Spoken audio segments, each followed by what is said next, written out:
Assalamualaikum warahmatullahi wabarakatuh dan salam sejahtera. Apa khabar tuan-tuan dan puan-puan yang berada di rumah bersama saya Hanan Khairi dalam live kita pada malam ini. Yang akan membincangkan atau kita akan mengupas sedikit topik berkenaan hibah takaful tak wujud. So tuan-tuan, sebelum kita berbicara lebih panjang dan bersama dengan panel ataupun speaker kita pada malam ini, saya ingin buat sound check dululah. Kalau tuan-tuan boleh dengar apa yang saya katakan ini, sama ada tuan-tuan dengar dengan jelas ataupun tidak. Jika tuan-tuan dapat dengar dengan jelas, sila komen jelas di ruangan komen. Jadi saya tunggu respon tuan-tuan dan puan-puan terlebih dahulu supaya kita dapat tahu sebarang ini isu ataupun apa-apa isu berkenaan dengan teknikal kita pada malam ini dapat diselesaikan dan live kita dapat diikuti dengan baik. Alhamdulillah jelas Puan Siti Nurhidayah ya. Okey tuan-tuan dan puan-puan. Okey. Ada yang lain? Ada? Kalau tak jelas, cakap tak jelas. Kalau jelas, cakap jelas. Komen sikit tuan-tuan dan puan-puan. Kita kasih energi kita pada malam ini. Nak dapatkan ilmu pengetahuan secara percuma bersama dengan orang dalam bidang dia. Okey, Sabah clear. Alhamdulillah sampai ke Sabah ya Tuan Akmal Hajan. Alhamdulillah Sabah clear. Baiklah. Pada malam ini kita akan membicarakan tentang hibah takaful tak wujud. Ada yang kata tak wujud. Betul ke tak wujud? Ataupun wujud sebenarnya, cuma mungkin kita saja yang tak tahu. Tapi pada malam ini, Majalah Labo membawakan anda bersama-sama dengan Tuan Afian Mat Rawi, perunding bertauliah Islamic Financial Planner. Orang yang tepat untuk berbicara tentang topik kita pada malam ini. Jadi, sebelum kita menjemput Tuan Afian Mat Rawi, maafkan saya Tuan Afian, Tuan Fidah Faizal pun cakap jelas. Alhamdulillah jelas. Okey, sebelum kita menjemput Tuan Afian Mat Rawi, tuan-tuan dan puan-puan jangan lupa untuk follow media sosial Majalah Labo di Facebook, Instagram, Twitter dan juga di YouTube Majalah Labo. Tuan-tuan search je Majalah Labo, confirm ada, jumpa, jangan risau. Share. Tuan-tuan jangan lupa share live kita pada malam ni supaya lebih ramai orang mendapat ilmu dan juga manfaat daripada perbincangan kita pada malam ini. Baiklah tuan-tuan dan puan-puan, tanpa membuang masa lagi saya ingin menjemput Tuan Afian Mat Rawi. Dipersilakan Tuan. Assalamualaikum Tuan, apa khabar? Waalaikumsalam warahmatullahi wabarakatuh. Apa khabar Tuan Hanan? Sihat? Alhamdulillah sihat Tuan. Alhamdulillah. Tuan Afian dah makan malam belum ni Tuan? Diet. Alhamdulillah diet. Alhamdulillah. Kita malam ni kita nak berbicara tentang hibah takaful ni tak wujud. Soalan dia. Wujud ke tak wujud tu nanti Tuan Afian akan menerangkan dengan lebih lanjut lah. Cuma sebelum kita dengar penerangan daripada Tuan Afian, mungkin Tuan boleh perkenalkan diri, cerita tentang berkenaan dengan background Tuan lah. Latar belakang Tuan bagaimana. Dipersilakan Tuan. Okey, baik. Bismillahirrahmanirrahim. Rabbi shrah li sadri wa yassir li amri wahlul 'uqdatam min lisani yafqahu qawli. Terima kasih Tuan Hanan. Dan juga terima kasih juga kepada Majalah Labo. Sampaikan salam kepada Tuan Ezri, Tuan Eza. InsyaAllah. Saya selalu berjumpa dengan dia lah untuk Majalah Labo ni kan. So malam ni pertama kali dengan Tuan Hanan. Terima kasih banyak kepada tuan-tuan yang sudi untuk jemput saya untuk berbicara secara live di program Majalah Labo ini. Asalnya ini pertama kali kot Majalah Labo jemput saya secara live ni. Seingat saya lah. Ke sebelum ni pernah? Saya ingat lupa dah. Dah lama sangat PKP ni kan. Okey, baik. Kepada rakan-rakan penonton, terima kasih banyak kerana sudi menonton program pada malam ini. Nama saya Afian Mat Rawi. Saya terlibat dalam bidang kewangan ini. Sebaik saja saya grad daripada UIA tahun 2003 lagi. Sampai ke sekarang, Alhamdulillah. Saya terlibat dalam bidang ini secara konsisten dan istiqamah. Dan doakan saya boleh terus menerus dalam bidang ini. Selagi mana hayat di kandung badan, insyaAllah saya akan berada dalam bidang kewangan ini. Saya mulakan kerjaya saya dalam bidang ini sebagai dengan satu kerjaya yang sangat digeruni oleh masyarakat lah, kan, iaitu sebagai ejen takaful. Kan, kerjaya ejen takaful ni satu kerjaya yang sangat digeruni oleh masyarakat. Kalau sebut ejen takaful tu orang pakat-pakat nak lari kan. Kalau orang telefon perkenalkan diri sebagai ejen takaful, cepat-cepat saya nak letak kan. Kau nampak kaunter booth takaful tu daripada jauh lagi kalau boleh kan, dekat supermarket tu sanggup U-turn, sanggup tawaf keluar daripada mall tu, tak nak lalu depan kaunter ejen takaful. Baik, itulah kerjaya saya daripada tahun 2003 sampai ke sekarang. Alhamdulillah, daripada seorang ejen naik sebagai agensi manager dan sekarang sebagai group agensi manager. Dalam masa yang sama saya juga ada menulis buku tentang kewangan, buku bijak merancang wang, dan masa sama juga saya ada membangunkan modul bijak merancang wang dalam bentuk seminar, dalam bentuk bengkel, dalam bentuk talk, ceramah dan sebagainya. Alhamdulillah. Jadi sebab dalam bidang ini pun saya bukan saja tawarkan produk takaful, tapi saya juga menawarkan khidmat nasihat dari pelaburan unit trust, private mandate, pusaka dan sebagainya. So itulah sedikit pengenalan diri saya. Buat rakan-rakan penonton yang baru boleh follow Facebook saya Afian Makrawi IFP, ataupun boleh juga untuk mudahkan tuan-tuan boleh tengok blog saya, ada penulisan saya tentang kewangan, www.afian.com, www.afian.com. So itu sajalah pengenalan diri untuk introduction untuk malam ni. Terima kasih Tuan Afian. Nampaknya memang orang yang tepat lah yang nak berbicara tentang topik kita pada malam ni. Jadi Tuan Afian, disebabkan dah lama berkecimpung dalam bidang orang kata takaful ni, dan juga sekarang ni dalam bidang kewangan secara skop yang lebih luas, mungkin Tuan Afian boleh perkenalkan ataupun jelaskan kepada kita apa itu hibah takaful. Orang tak faham ni, tiba-tiba dia kata hibah takaful ni tak wujud. Tapi apa sebenarnya hibah takaful ini dari segi definisinya, Tuan Afian mungkin boleh jelaskan kepada kita semua. Okey, baik. Terima kasih Tuan Hanan, rakan-rakan penonton. Baik, pertama sekali kita pergi satu persatu lah secara literalnya, hibah dan juga takaful kan. Kita mulakan dengan hibah dululah. Hibah ialah maksudnya secara literalnya, ia daripada perkataan Arab, bermaksud hadiah kan. Dan hadiah ini dia apa sajalah hadiah. Contoh saya ada handphone contohnya kan, pada tangan saya ada handphone. Handphone ni katalah saya nak beli handphone baru, saya nak bagi hadiah, nak bagi handphone ni kepada Tuan Hanan. So itu dikira sebagai hibah lah kan, hibah, hadiah. Ataupun yang kedua ialah perkataan takaful. Takaful bermaksud satu instrumen kewangan dari sudut untuk pelindungan, untuk melindungi dari sudut harta, untuk menjadikan mereka lekat.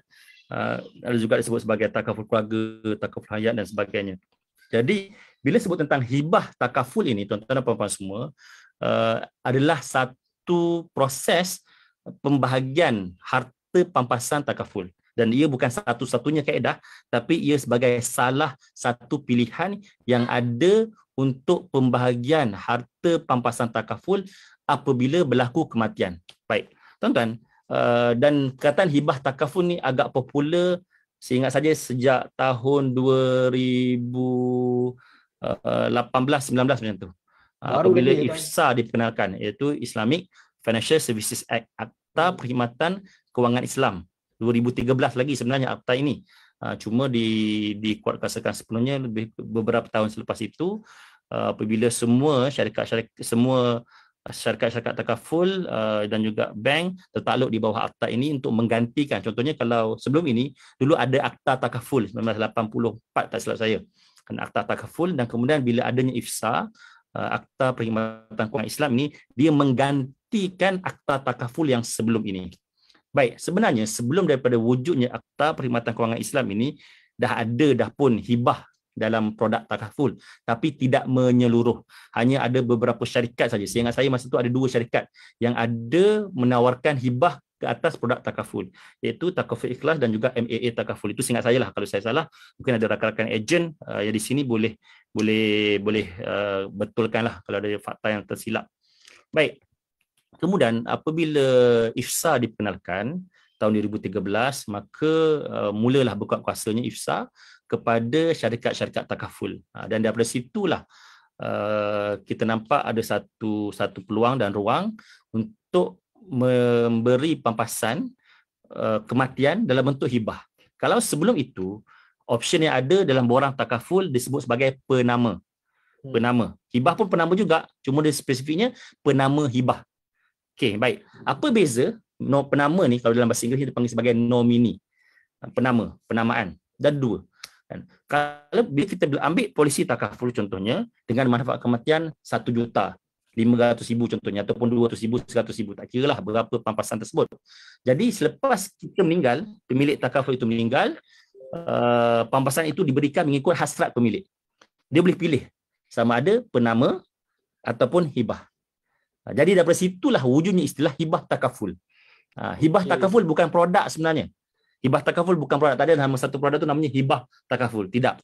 Tapi hibah takaful sebenarnya merujuk kepada kaedah pampasan, harta pampasan manfaat takaful kematian kepada ahli waris, kepada penama, sama ada penamaan biasa ataupun penamaan hibah.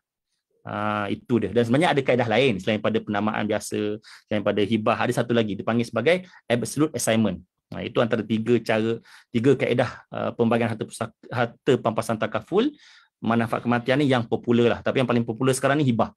Kan, apa-apa saja pun hibah, apa-apa saja pun hibah. Sampai kan orang dah sebut hibah tu ialah takaful sampai tahap macam tu. Kan, ada jual hibah tak? Ada promote hibah tak? Padahal istilah jual hibah tu tak berapa tepat sebenarnya. Jual hadiah. Contoh jual hadiah kan. Kita bukan jual, malah sebenarnya dalam takaful tidak ada jual beli. Dan sekarang ni saya nampak perkembangan takaful, walaupun kita tengok perkembangan takaful sangat pesat. Kan, syarikat takaful sekarang dah sampai 9, 10, 11 kot syarikat takaful kan, yang ada tawarkan takaful keluarga ada 9 company, yang kemudian berlaku banyak syarikat-syarikat takaful ini dan yang turut dimiliki oleh syarikat parent induknya ialah Insurance Commissioner, dan juga ada juga parent company yang dimiliki oleh insurans luar negara kan. Jadi berlaku ejen takaful semakin ramai. Cuma satu perkara yang kita agak menyedihkan juga, saya dah berada dalam bidang ini, dalam industri ini daripada tahun 2003 tuan-tuan. Daripada tahun 2003 sampai sekarang tahun 2021. Nak masuk tahun 2022. Mana kata tahun 2023 nanti genap 20 tahun saya dalam bidang ini. Satu perkara yang agak menyedihkan, saya tengok berdasarkan perkembangan industri, kadar penembusan takaful di Malaysia masih lagi sangat lemah. Masa mula-mula saya masuk dalam industri ini tahun 2003, diberitahu kadar penembusan takaful sekitar 14%.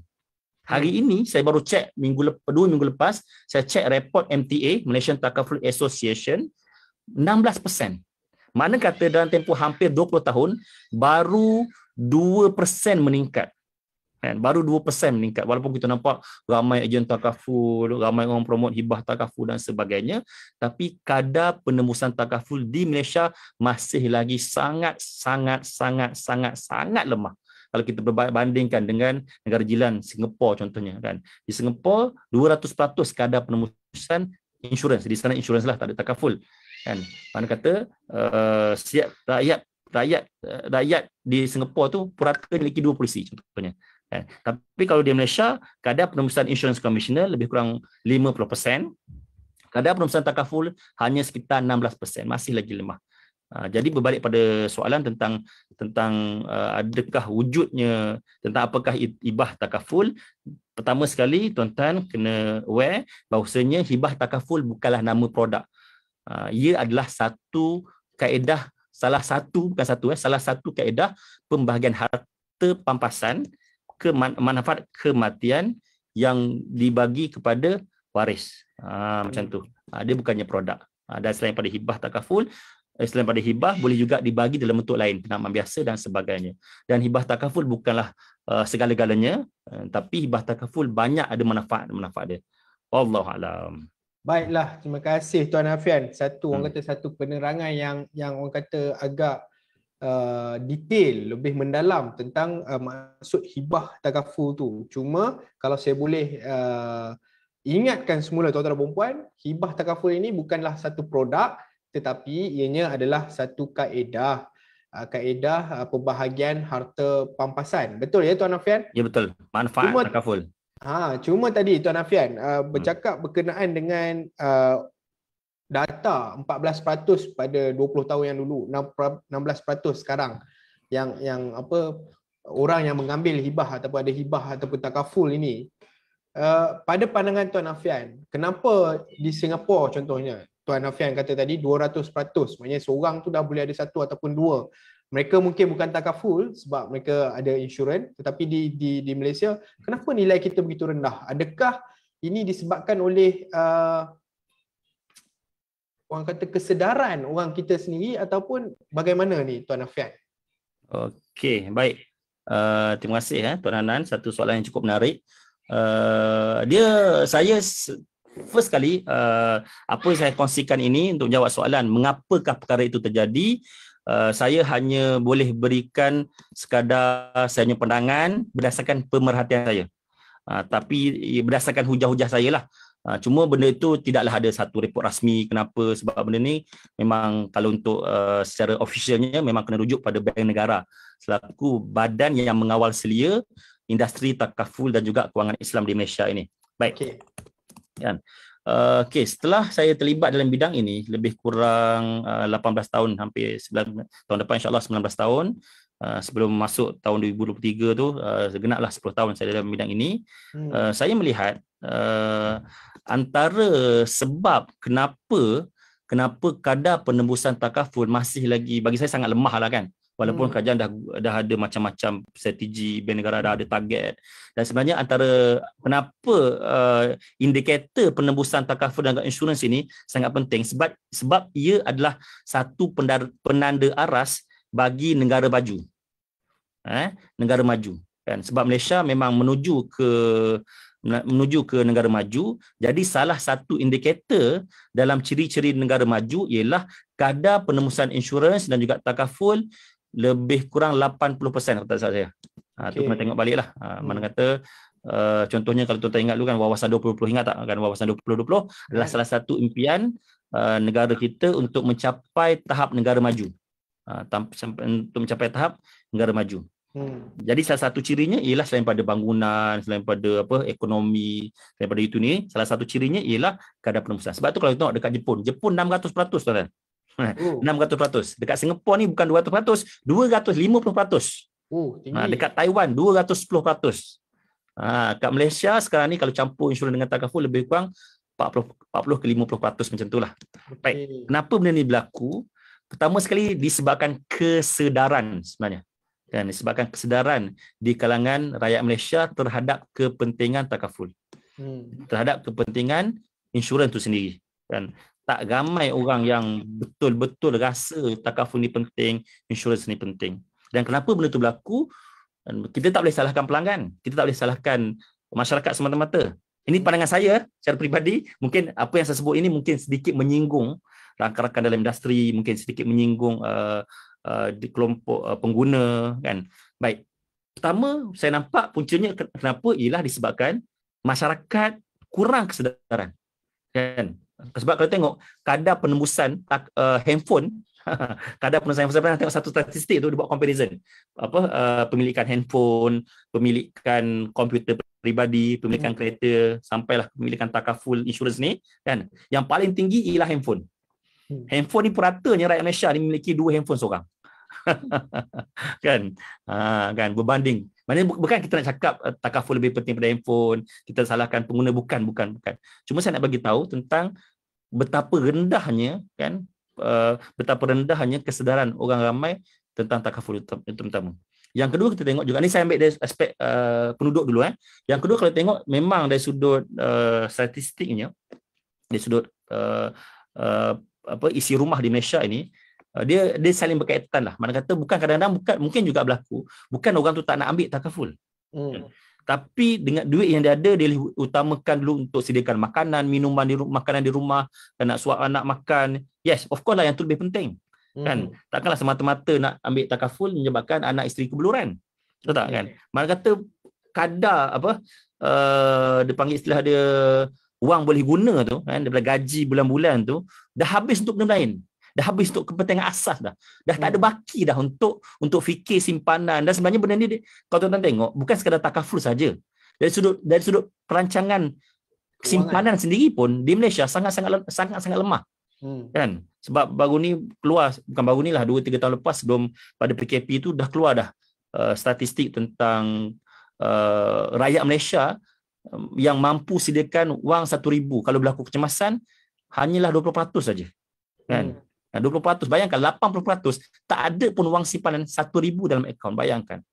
Dan bukan itu saja, kalau tengok perang pelaburan pun, dari sudut pelaburan kan, dari sudut pelaburan, dari sudut KDSP kan, kalau ikut statistik pesara-pesara ni kalau dia bersara kan, pekerja-pekerja yang ada KDSP ni kalau dia bersara hanya boleh bertahan 3 tahun saja untuk mengekalkan lifestyle dia.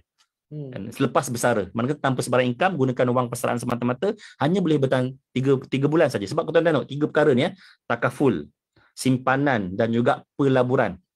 Statistiknya di Malaysia sangat lemah. Memang majoriti besarnya tak bersedia pun untuk takaful ke, untuk simpanan ke, untuk pelaburan. Dan saya nampak puncanya ialah, salah satunya ialah dari sudut nilai gajinya kan, di Malaysia ni dengan isu gaji minimal dan sebagainya, orang kata wang yang diterima itu dah habis guna pakai untuk keperluan asas. Untuk rumah, makan minum, anak sekolah. Jadi tidak ada wang lebihan untuk takaful, untuk simpanan, untuk pelaburan. Jadi itu punca di peringkat masyarakat ni. Itu pertama yang saya nampak lah. Kan. Yang kedua, kan, siapa yang memberikan penerangan kepada masyarakat?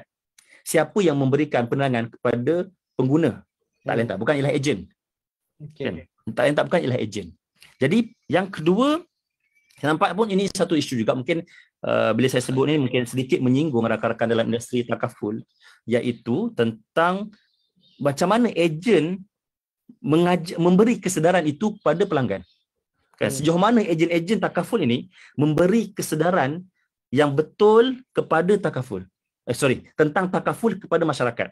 Saya ulang balik, saya betulkan balik ayat saya tersyasyul tadi. Kan? Macam mana ejen-ejen takaful ini dan ejen insurans ini memberi penerangan tentang kepentingan takaful pada masyarakat.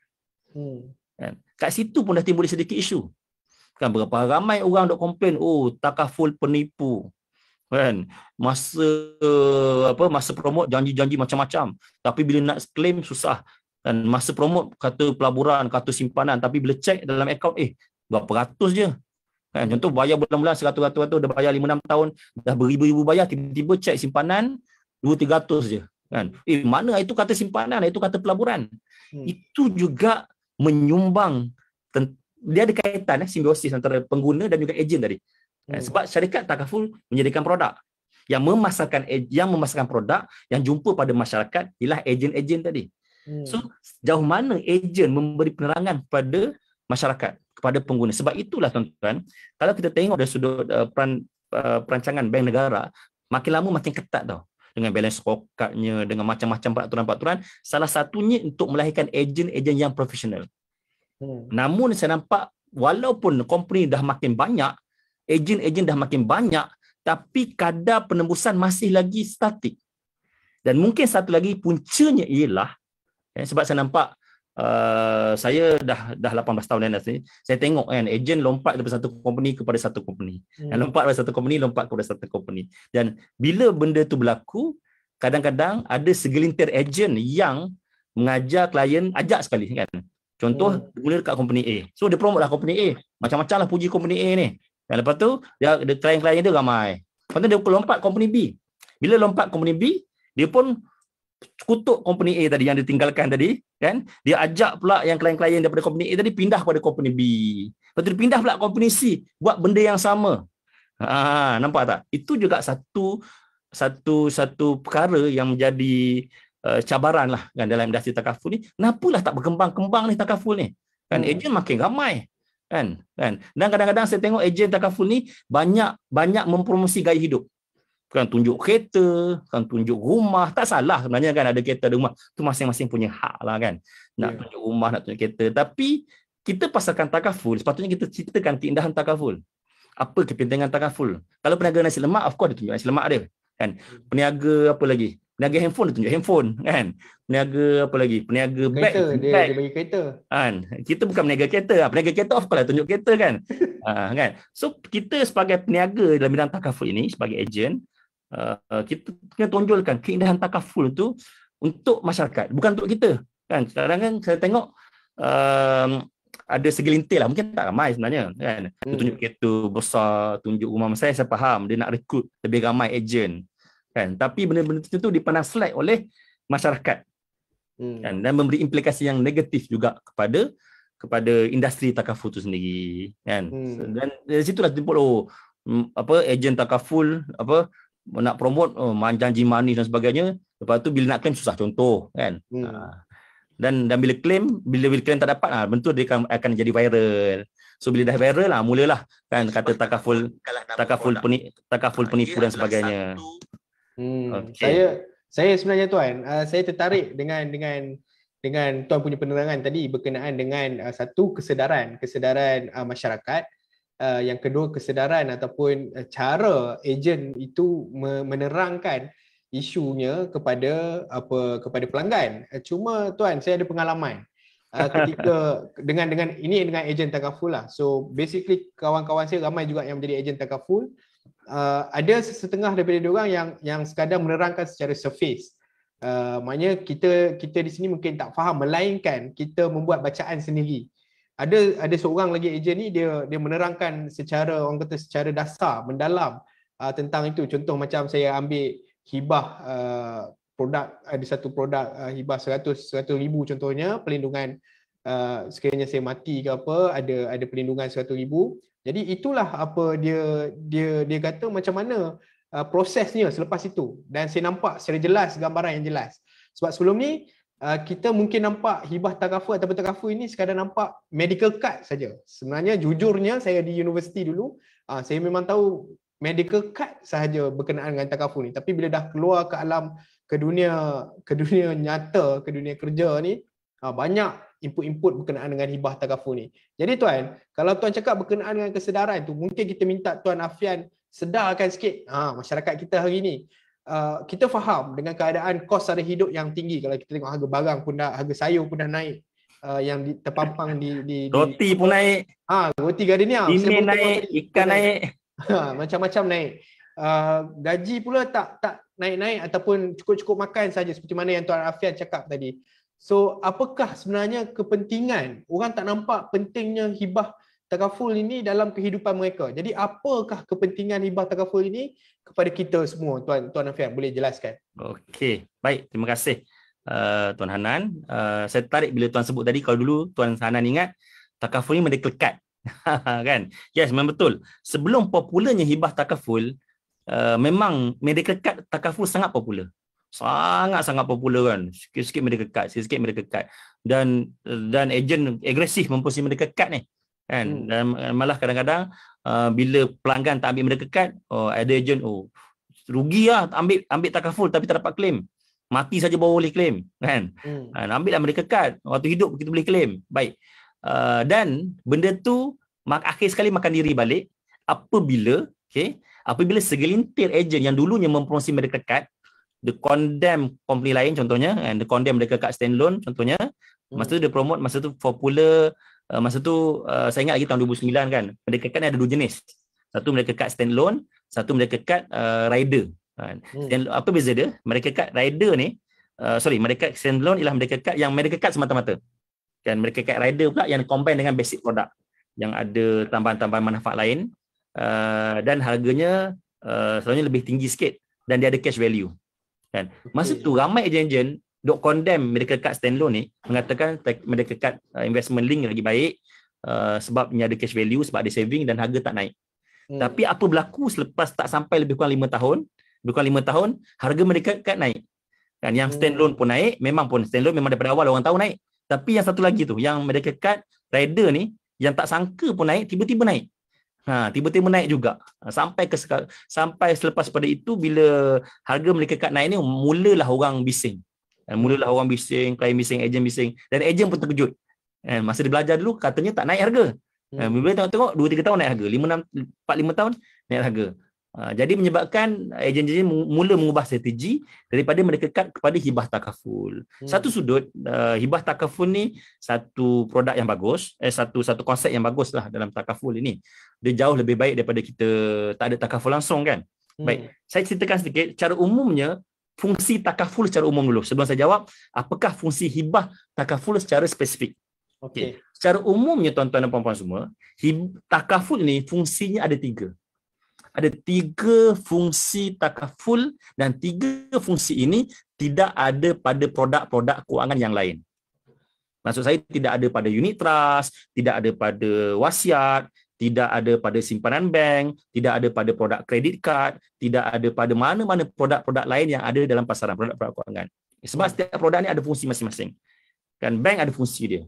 Kan, ada fungsi untuk buat pinjaman, ada fungsi untuk kita buat simpanan. Contoh unit trust fungsinya ialah untuk pelaburan.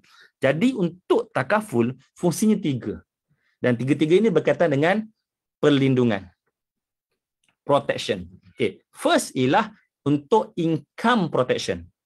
Makna kata pelindungan pendapatan. Itulah fungsi pertama takaful.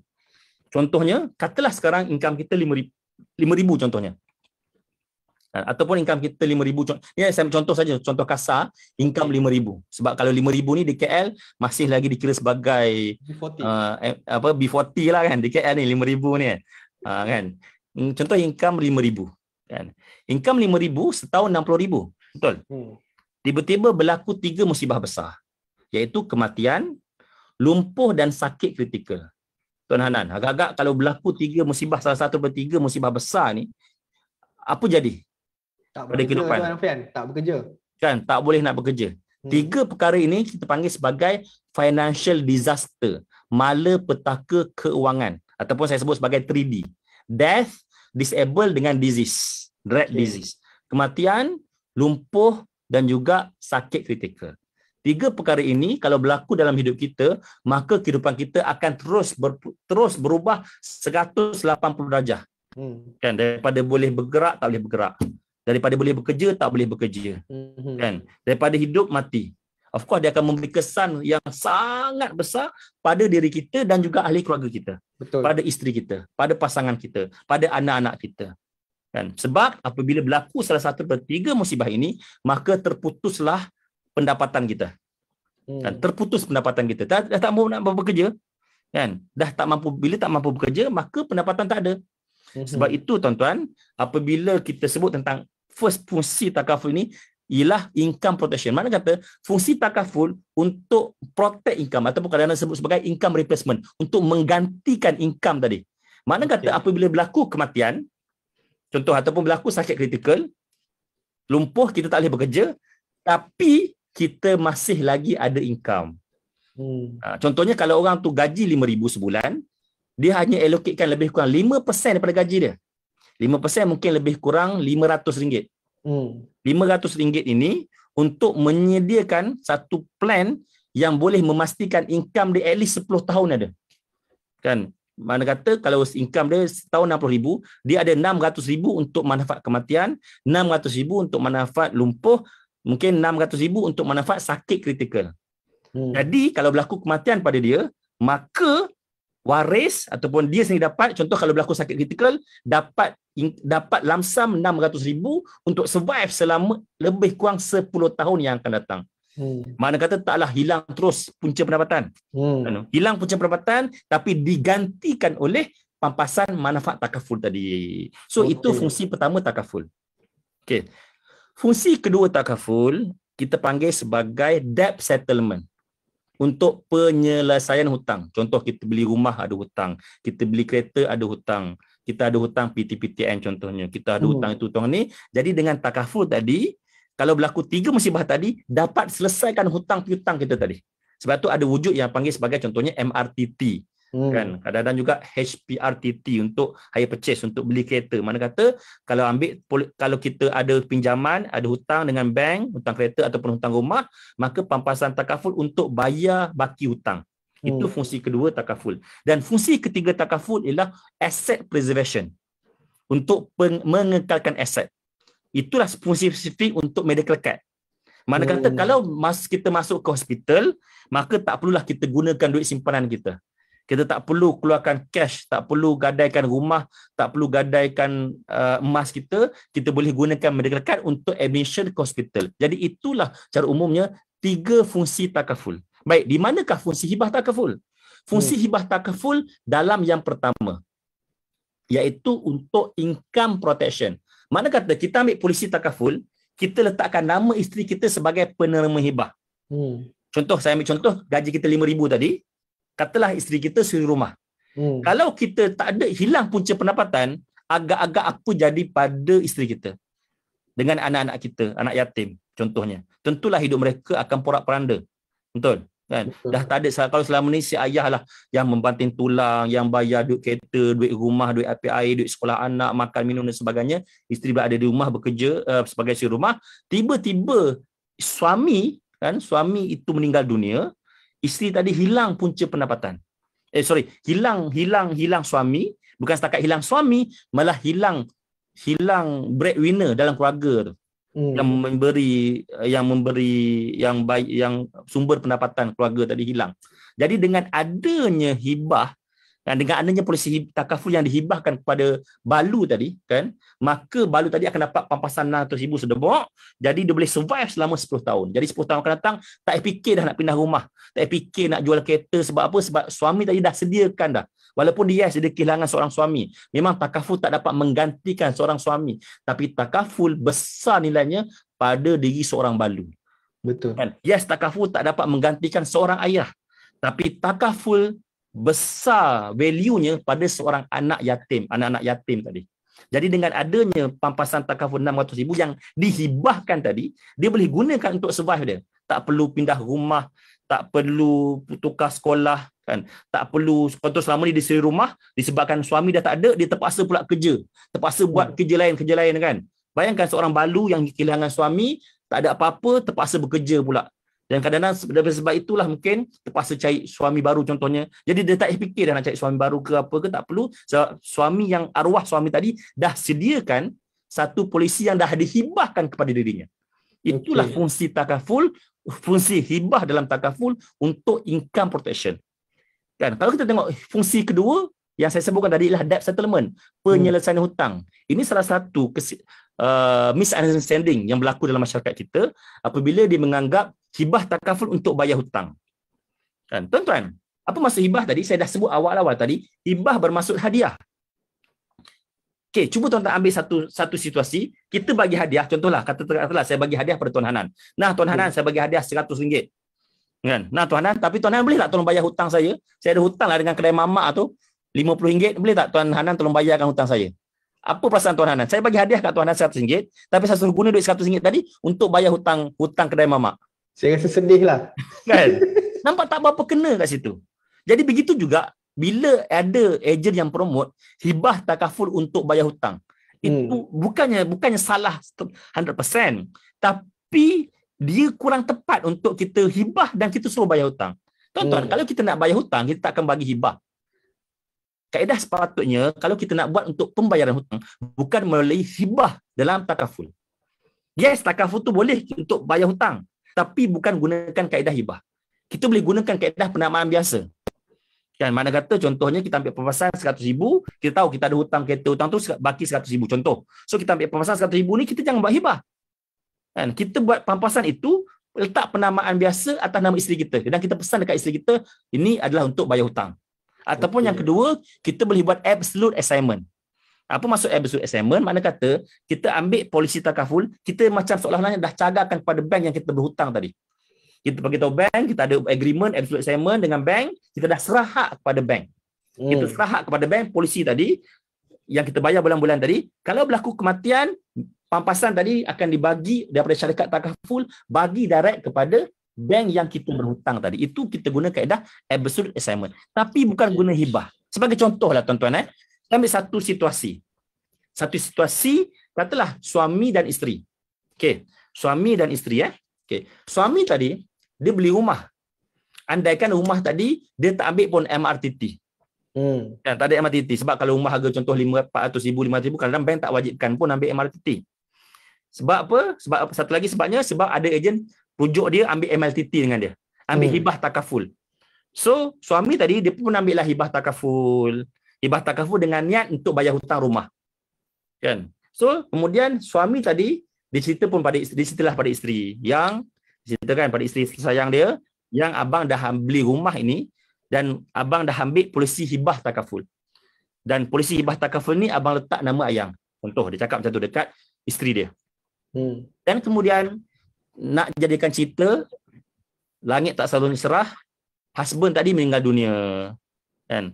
Katalah baki hutang rumah tu RM500,000. Ni saya untuk simplify case lah. Baki hutang rumah RM500,000 dan pampasan tadi pun bernilai RM500,000 yang dihibahkan kepada isteri. Baik, saya tanya Tuan Hanan.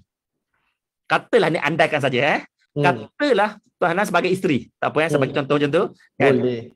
Kan? Apa Tuan akan buat dekat pampasan RM500,000 yang dihibahkan tadi, yang terima hibah tadi? Nak bayar tak hutang rumah tadi? Kalau saya rasa perlu bayar lah.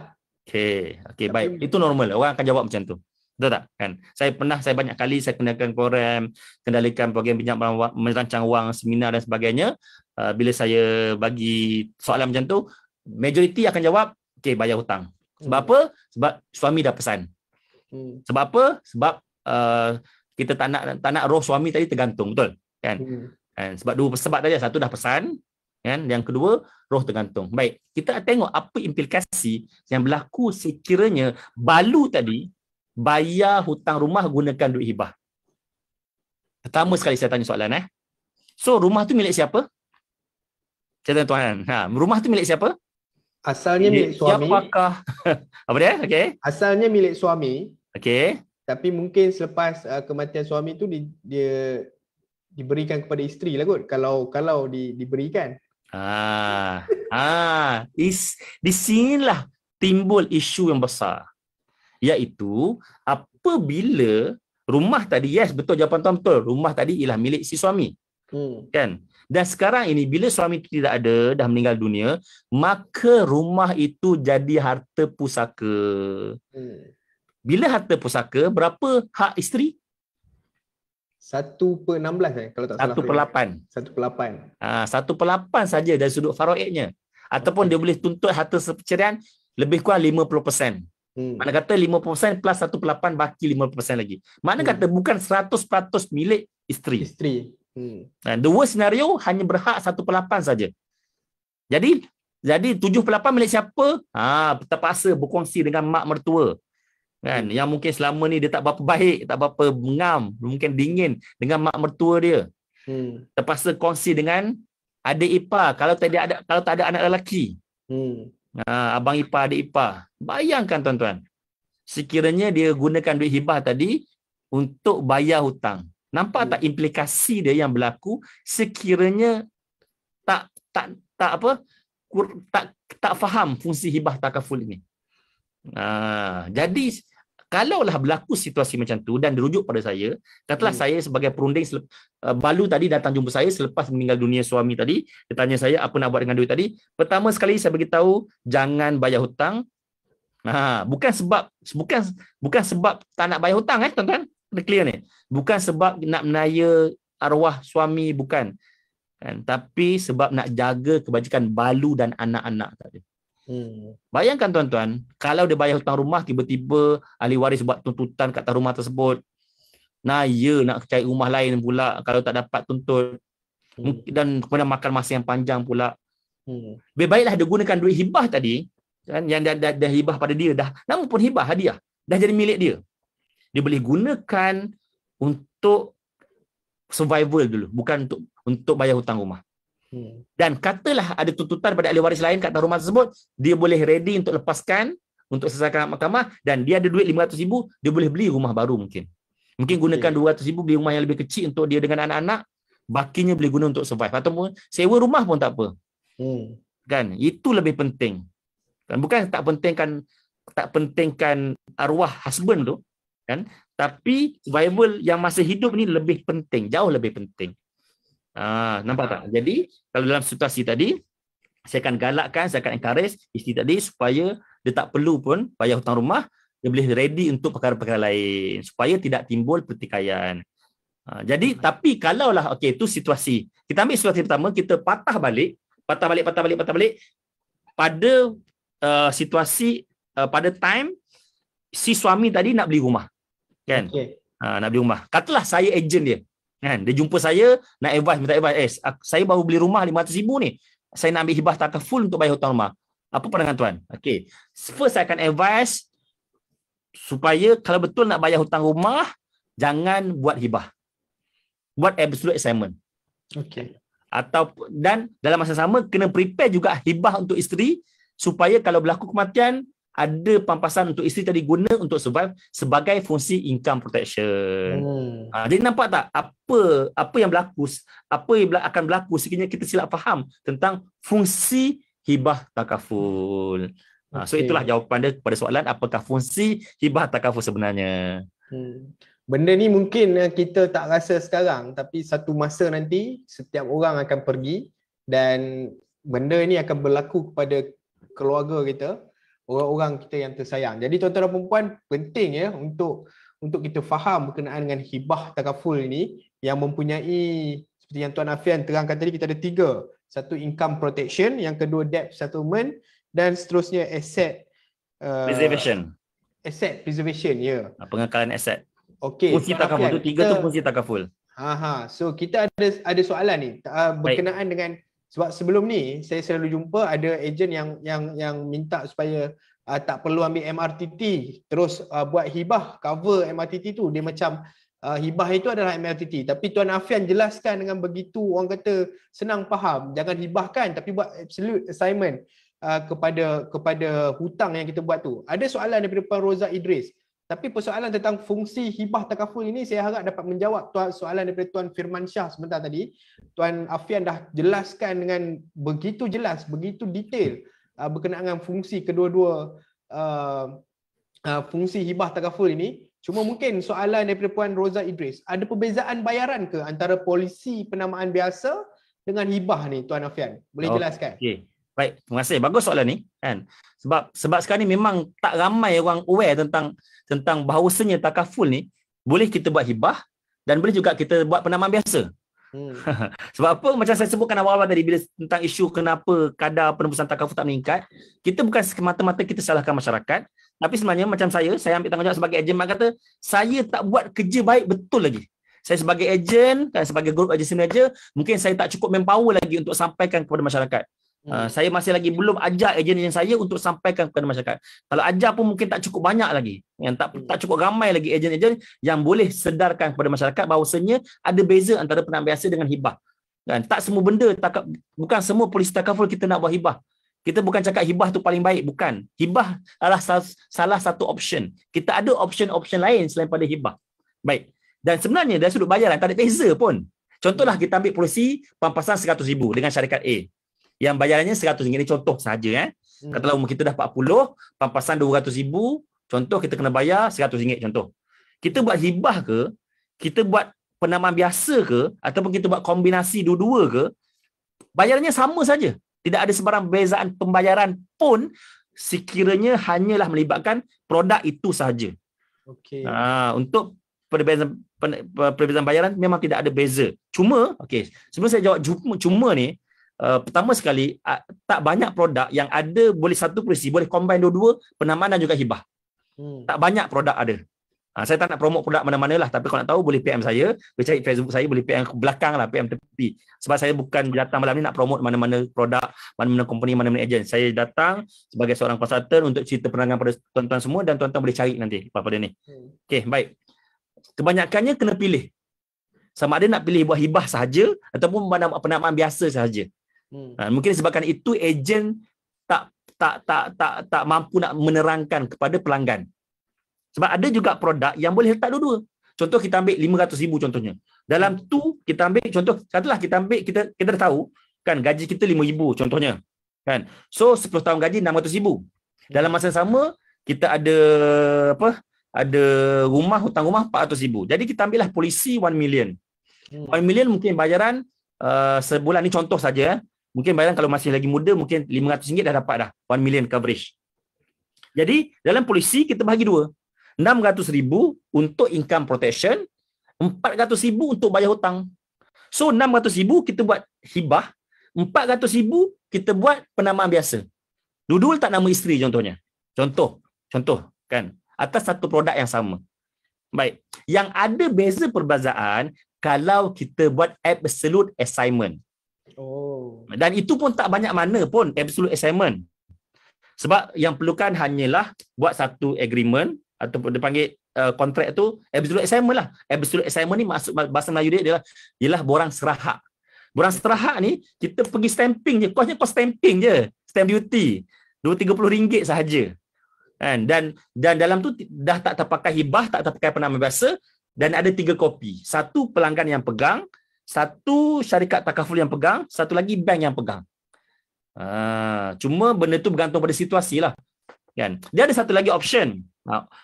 Option satu lagi ni yang saya tak ceritakan lagi, dia panggil takaful trust. Yang ni kos memang tinggi.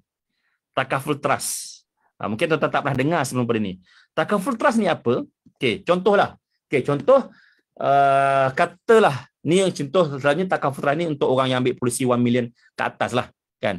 Contoh dia ada polisi 1 juta, 2 juta, dia ada isteri, ada waris dan sebagainya. Dia tahu kalau pampasan ini bagi 100% pada isteri, mungkin isteri akan tak mampu nak uruskan dengan betul. Kan? Jadi apa dia buat? Ialah dia buat satu agreement dengan syarikat trustee. So syarikat trustee akan pegang 1 juta dan syarikat trustee akan bagi bulan-bulan 5,000 kepada waris. Okay. Tapi nak buat tu waktu hidup lah.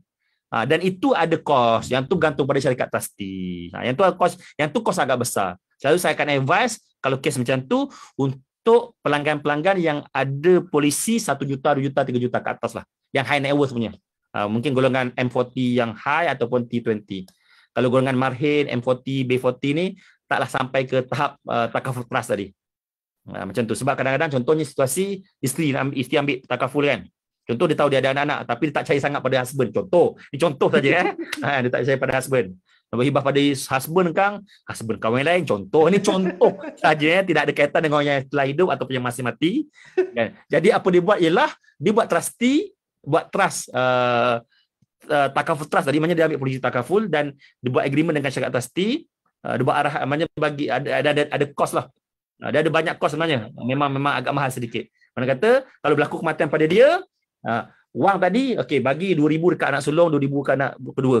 Mungkin 2,000 kat suami, contoh lah. Mana kata dia bukan bagi lamsam terus.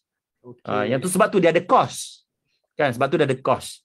Jadi itu ekstra lah yang saya ceritakan, yang saya tak ceritakan dekat awal-awal tadi. Saya ceritakan tentang takaful trust yang terbaru tadi. Sebab berkaitan dengan bayaran kan.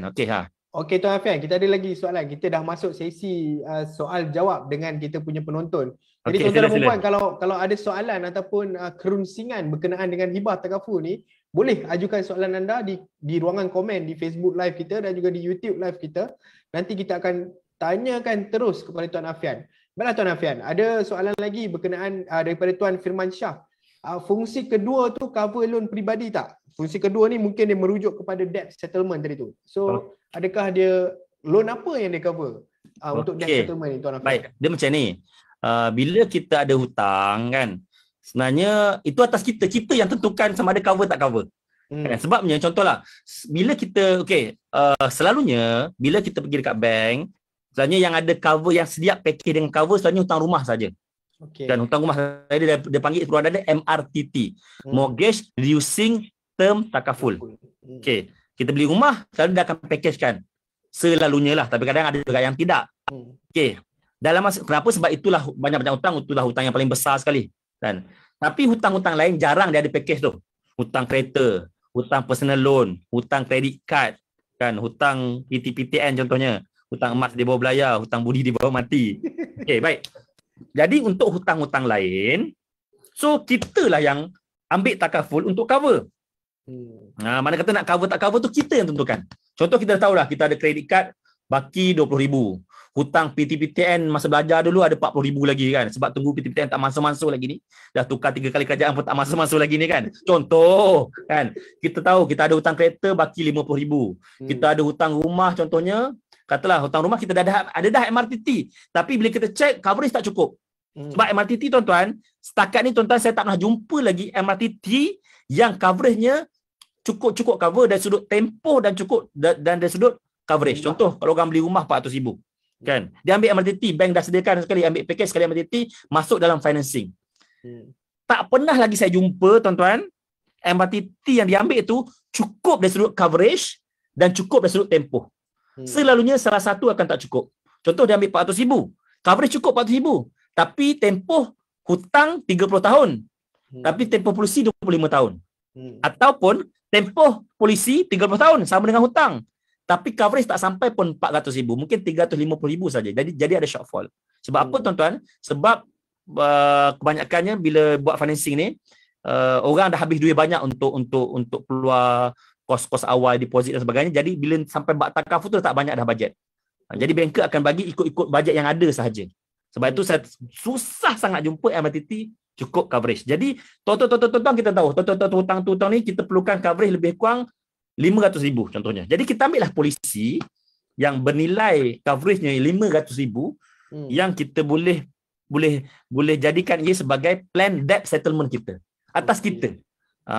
Bukannya kita bergantung pada bank sedekah untuk kredit kad kita yang tentukan perkara tersebut berdasarkan kewangan kita. Sebab tuan-tuan, dia macam ni lah tuan-tuan bila dia produk takaful ni ialah produk intangible, produk yang tidak boleh disentuh. Dia bukan macam handphone, macam beg, macam komputer, macam botol air kan. Dia produk itu sebab dipanggil sebagai servis perkhidmatan kewangan. Jadi bila untuk ambil polisi takaful ini bukan ikut apa yang ejen propose pada kita semata-mata. Ia kenalah bersesuaian dengan situasi kewangan kita. Contoh ada 2 orang, dua-dua gaji ni 5,000. Mungkin yang 5,000 A ni dia tidak ada hutang. Jadi keperluan dia hanyalah dekat income protection. Tapi yang B ni yang 5,000 juga gaji. Tapi macam-macam hutang dia ada. Hutang kredit kad, hutang alung, hutang personal loan, hutang itu, hutang ni, maka keperluan dia untuk ambil debt settlement lebih banyak compare dengan A tadi. Untuk income protection sama, sebab dua-dua 500, income 5,000. Tapi dia suruh debt settlement berbeza antara A dengan B. Ibaratnya macam ni lah tuan-tuan. Kalau kita sakit, contohlah kita demam, contohlah kita batuk, kita jumpa doktor. Ada tak doktor terus bagi ubat? Tuan Hanan, ada tak? Doktor tak terus bagi ubat kan? Doktor akan buat apa? Dia check dulu. Yes, dia check dulu kan. Dia tanya kita batuk sejak bila, ada balik pada overseas ke, batuk malam ke batuk siang, ada demam tak, dia check lah suhu kita, tekanan darah kita, semua. Kenapa doktor buat semua tu? Kenapa doktor check semua tu? Kenapa? Dia nak tengok keadaan diri kita. Okay, kenapa doktor nak tengok keadaan diri kita? Dia nak bagi ubat lah, ubat yang betul. Yes, itu jawapan dia. Sebab doktor nak bagi ubat yang betul kepada pelanggan. Itulah pendekatan yang sepatutnya ejen-ejen takaful ni buat. Perunding-perunding kewangan ni buat. Kita panggil sebagai perunding kewangan, financial advisor tulis kan, wealth planner lah, macam-macam kita tulis dekat business card. Tapi end up kita jual produk aje. Kan? Dan jumpa klien, cik dah ada hibah. Saya ada hibah 1 juta. Terus promo hibah 1 juta. Promo hibah 500,000. Tuan-tuan, bukan saya cakap cara tu salah. Cuma untuk produk kewangan takaful ini, sebaiknya kita mulakan dengan financial check-up. Dan doktor tadi buat medical check-up kan? Dia check tu check ni, sebab apa? Nak cadangkan solusi dia. Nak cadangkan ubat yang sesuai. Begitu juga dalam kewangan. Kita kena mulakan dengan financial check-up. Iaitu check kita punya income, kita punya hutang, kita punya aset. Barulah kita boleh cadangkan berapakah coverage yang sesuai. Bukan jumpa orang ni semua. Kita mentang-mentang kita ada coverage, kita baru belajar macam mana nak close 1 million, semua orang kita promote 1 million. Walau ada orang mungkin perlukan 2 million, 3 million. Mungkin ada orang perlukan mungkin 100,000, 200,000 saja. Jadi itu yang saya maksudkan tentang dia ada kaitanlah dengan kesedaran, dengan peranan ejen dan sebagainya. Wallahu alam. Baiklah, terima kasih Tuan Afian. Masa mencemburui kita. Jadi kita minta Tuan Afian, kita ada banyak soalan lagi Tuan Afian. Cuma boleh. Mungkin Tuan Afian kena ringkas dan padat. Jawapan tu nanti. Ada soalan daripada Puan Risa Asrul. Pelaksanaan absolute assignment tu berapa lama ya? Masuk berapa lama tu nak buat absolute assignment tu ke? Okey, untuk buat absolute assignment tu tak lama pun. Kita ambil seborang kan. Katakanlah kita ambil polisi. First, selalunya yang proses yang lamanya lah nak lulus polisi tu. Contoh kalau coverage tinggi kena buat medical check up, kadang-kadang orang tu dah ada macam-macam penyakit. Tapi kalau standard hari ni apply, esok dah lulus. Kan? Ataupun SOP pun maksimum mungkin 2 minggu saja. Kemudian nak buat absolute assignment pun tak susah sangat. Just perlu ada persetujuan kehendak daripada customer, buat isi borang tu, buat stamping, settlekan hantar dekat bank, hantar dekat syarikat takaful, settle.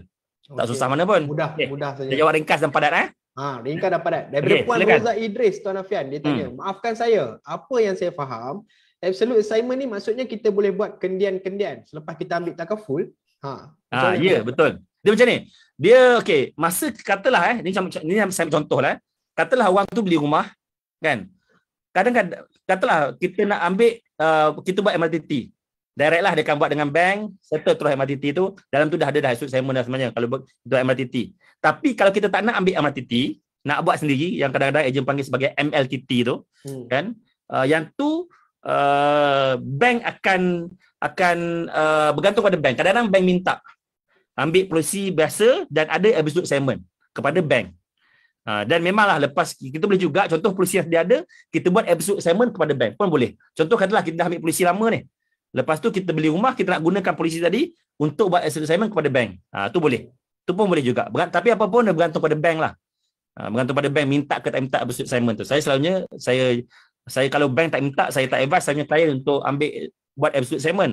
Kalau bank minta, barulah kita buat. Dan absolute assignment ini dia mana kata dia optional. Kalau misal kata kalau kita nak buat penamaan biasa pun tak ada masalah. Dan kadang-kadang contohnya, dan itu hanya terpakai bila beli rumah saja sebenarnya. Yang bank perlukan satu jaminan. Tapi kalau hutang kereta, hutang kredit kad, bank memang tak minta pun. Kan? Okey, harap menjawab persoalan Puan Roza Idris. Kemudian Tuan Musa Imran. Kalau hibah takaful yang dah sedia ada, nak masukkan trustee sekarang, boleh ke Tuan Afian?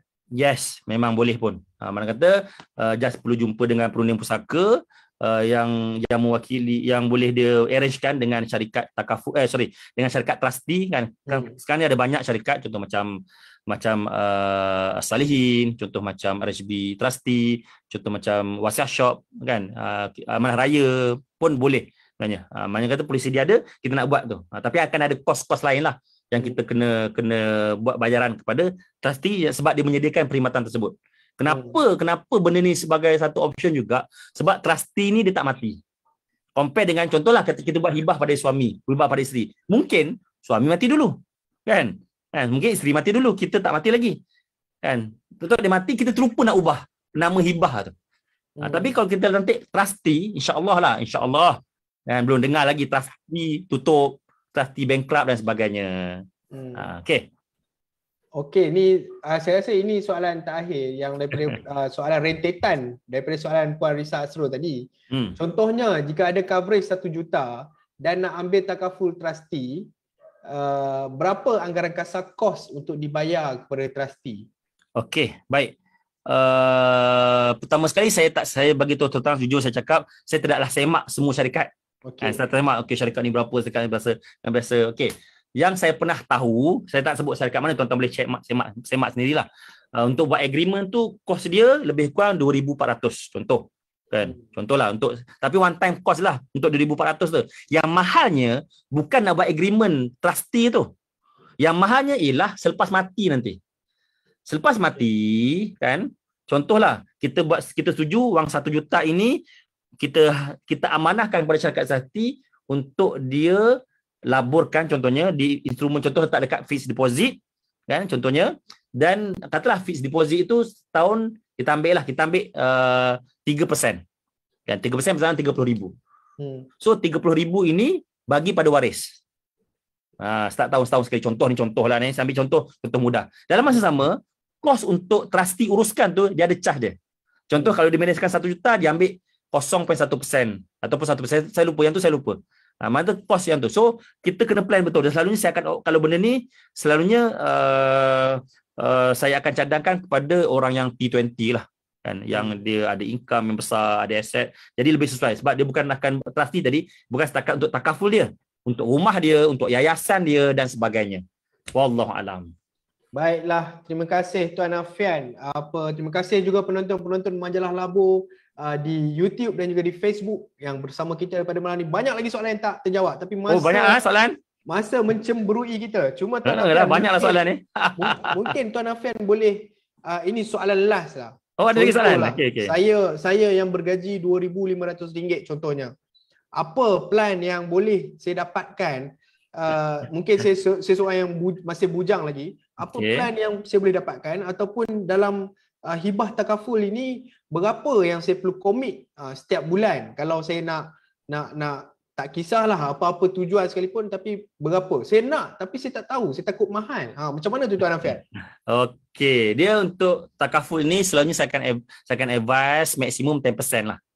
10% daripada income. Mana kata kalau income 2,500 tu maksimum ialah RM250. Itu maksimum. Lagi-lagi lah kalau orang tu muda. Kadang-kadang boleh bawa rendah lagi. RM250 itu untuk dua perkara tadi. Untuk income protection dan juga untuk asset preservation, untuk medical card. Mana kata income protection dan medical card. Income protection tadi kena cover 10 tahun gaji. 10 tahun gaji lebih kurang 30,000. Setahun gaji 30,000, kalau RM250 kan, betul lah? 2,500 kali 12, betul? 300,000. 330,000 kan. So 300,000 coverage untuk kematian. 300,000 coverage untuk lumpuh kekal, dan juga minimum kita ambil half untuk sakit kritikal 150,000. At least kena ada 3 ni untuk income protection, bukan semata-mata hibah. Sebab kalau hibah sahaja hanya untuk kematian tau. Hibah dalam takaful akan berlaku, akan berkuat kuasa, hanya akan berfungsi apabila berlaku kematian. Tapi musibah yang bakal berlaku berdasarkan statistik daripada WHO, 70% kematian disebabkan sakit kritikal. 70% kematian disebabkan sakit kritikal. Sebab itu kita perlukan income protection, bukan semata-mata hibah. Yang cover sekali untuk sakit kritikal. Dan untuk sakit kritikal ni selalunya saya akan ambil 5 tahun gaji. 5 tahun gaji, mana kata kalau gaji 2,500 tadi, setahun gaji 30,000, mana kata kalau 5 tahun gaji ni lebih kurang 150,000. Maka dia ada coverage 300,000 untuk kematian, 300,000 untuk lumpuh, at least minimum 150,000 untuk sakit kritikal. Kenapa kita ambil 5 tahun? Sebab berdasarkan kita punya rekod daripada Kementerian Kesihatan, kalau orang tu kena kanser, kena stroke, kena penyakit-penyakit kritikal ni, selalunya tempoh yang dia akan survive tu 5 tahun. Sama ada 5 tahun tu meninggal dunia ataupun selepas 5 tahun dia akan pulih kembali. Jadi minimum 5 tahun gaji. Jadi kalau berlaku sakit kritikal, dapat perpasan seolah-olahnya gaji untuk 5 tahun akan datang dah ready dah, walaupun dah tak dapat income. Sebab apa? Kadang-kadang sakit kritikal ni situasi dia lebih teruk compare dengan lumpuh. Lebih teruk daripada meninggal. Kalau meninggal, kita hanya meninggal dunia, bukan, maksudnya meninggal dunia dah tak ada income, betul? Betul. Tapi dah tak perlu dah makan minum sebab dah meninggal. Tak perlu dah tempat tinggal sebab dah meninggal. Dah tak perlu dah kos-kos ubatan sebab meninggal. Tapi sakit kritikal, dahlah kita sakit kritikal. Dahlah kita dah tak ada income. Lepas tu kita masih lagi perlu makan minum, perlu tempat tinggal. Dalam masa sama kita perlukan lagi kos perubatan. Kan? Jadi sakit kritikal ini ramai orang terlepas pandang. Ramai orang terlepas pandang bila ambil polisi takaful ni, dia terlepas pandang untuk ambil manfaat penyakit kritikal. Walhal itu adalah satu yang penting sebab 70% kematian disebabkan penyakit kritikal. Baki 30% disebabkan tua, disebabkan kemalangan, disebabkan lain-lain penyakit. Macam tu. Wallahu a'lam bisawab. Baiklah. Banyak tu soalan ni, saya perasan saya buka ni. Banyak tu soalan ni. Banyak soalan banyak. InsyaAllah kalau ada rezeki kita dapat berjumpa lagi Tuan Afian. Mungkin tuan boleh bagi link, mungkin admin tolong bagi link Facebook saya, dia boleh follow. Boleh baca blog saya, boleh tengok saya punya posting-posting yang berkaitan. Banyak isu-isu yang saya kongsikan malam ni, saya dah banyak kali dah kongsi dekat Facebook, kongsi dekat dalam blog dan sebagainya. So kalau tuan-tuan masih lagi ada persoalan ataupun pertanyaan, kerunsingan ataupun nak pandangan ataupun cadangan ataupun nasihat daripada Tuan Afian, boleh hubungi Tuan Afian sendiri di Facebook dan juga di laman media sosial Tuan Afian. Nanti kita akan minta tolong admin untuk kongsikan bersama kita punya penonton. Jadi tuan-tuan dan puan, masa mencemburui kita, terima kasih banyak-banyak tuan-tuan dan puan yang sudi bersama kita daripada Sabah, Sarawak, Perlis, Kedah, Penang, Kelantan, Terengganu, semua merata kita ada malam ni Tuan Afian. Terima kasih juga kepada Tuan Afian sudi meluangkan masa lewat malam ni bersama dengan kita Majalah Labu untuk berkongsi maklumat secara percuma kepada penonton-penonton dan pengikut-pengikut Majalah Labu. Harapnya ilmu yang disampaikan pada malam ini dapat membantu kita semua memilih plan ataupun merancang kehidupan kita dengan lebih baik, terutamanya dalam hibah takaful ini. Terima kasih Tuan Afian, terima kasih penonton-penonton Majalah Labu. Kita berjumpa lagi pada sesi live yang akan datang. Terima kasih banyak-banyak. Assalamualaikum dan selamat malam. Waalaikumsalam.